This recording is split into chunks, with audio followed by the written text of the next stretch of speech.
ডিব্ৰুগড় বিশ্ববিদ্যালয়ৰ বহুতো সমস্যা আছে। এই সমস্যাখিনি মই যিহেতু ইয়াতে ডিগ্ৰী কৰা, মই 3 বছৰ এই সমস্যাখিনি দেখি আহিছোঁ।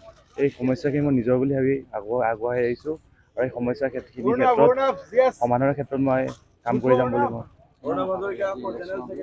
কি কয় মই নিজৰ ফালৰ পৰা চেষ্টা কৰিছোঁ।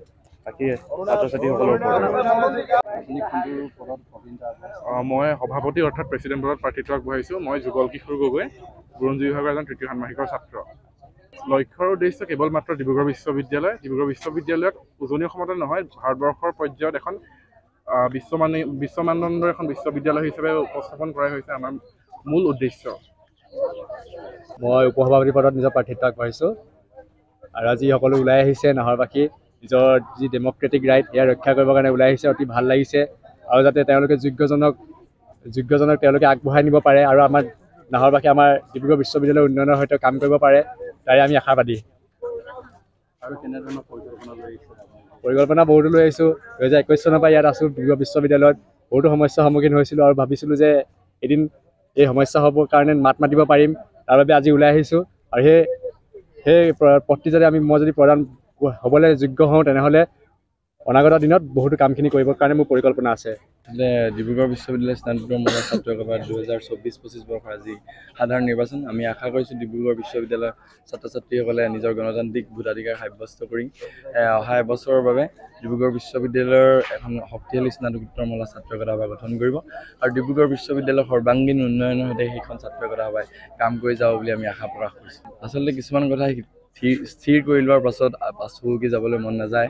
আচলতে এই কথা ডিব্ৰুগড় বিশ্ববিদ্যালয়ৰ ছাত্ৰ সমাজৰ বাবে কাম কৰি যোৱাৰ মন আছিল। সেইবাবে আমি কিছুমান সিদ্ধান্ত লোৱাৰ পাছত পাছুহুকি নোযোৱাৰ যি মনোভাৱ, তাৰ বাবে আজি এনেদৰে থিয় হৈ আছোঁ। অলপ সময় পাছত ঘৰলৈ যাম। নিৰ্বাচন শেষ হোৱাৰ পাছত ঘৰত গৈ ফূৰ্তি কৰিম। ঘৰত মানুহ ৰৈ আছে, সকলো ৰৈ আছে, ফূৰ্তি কৰিম। নিজৰ বাইদেউৰ বিয়া। ডিব্ৰুগড় বিশ্ববিদ্যালয়ৰ বহুতো সমস্যা আছে। এই সমস্যাখিনি মই যিহেতু ইয়াতে ডিগ্ৰী কৰা, মই 3 বছৰ এই সমস্যাখিনি দেখি আহিছোঁ। এই সমস্যাখিনি মই নিজৰ বুলি ভাবি আগুৱাই আহিছোঁ আৰু এই সমস্যাখিনিৰ ক্ষেত্ৰত সমাধানৰ ক্ষেত্ৰত মই কাম কৰি যাম বুলি মই কি কয় মই নিজৰ ফালৰ পৰা চেষ্টা কৰিছোঁ। বাকী ছাত্ৰ ছাত্ৰীসকলৰ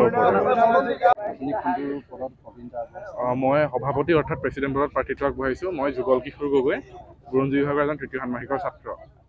লক্ষ্যৰ উদ্দেশ্য কেৱল মাত্ৰ ডিব্ৰুগড় বিশ্ববিদ্যালয়। ডিব্ৰুগড় বিশ্ববিদ্যালয়ক উজনি অসমতে নহয়, ভাৰতবৰ্ষৰ পৰ্যায়ত এখন বিশ্ব মানদণ্ডৰ এখন বিশ্ববিদ্যালয় হিচাপে উপস্থাপন কৰাই হৈছে আমাৰ মূল উদ্দেশ্য। মই উপসভাপতি পদত নিজৰ প্ৰাৰ্থিত্ব আগবঢ়াইছোঁ আৰু আজি সকলো ওলাই আহিছে নাহৰবাসী নিজৰ যি ডেম'ক্ৰেটিক ৰাইট সেয়া ৰক্ষা কৰিবৰ কাৰণে ওলাই আহিছে। অতি ভাল লাগিছে আৰু যাতে তেওঁলোকে যোগ্যজনক তেওঁলোকে আগবঢ়াই নিব পাৰে আৰু আমাৰ নাহৰবাসী আমাৰ ডিব্ৰুগড় বিশ্ববিদ্যালয়ৰ উন্নয়নৰ সৈতে কাম কৰিব পাৰে, তাৰে আমি আশাবাদী।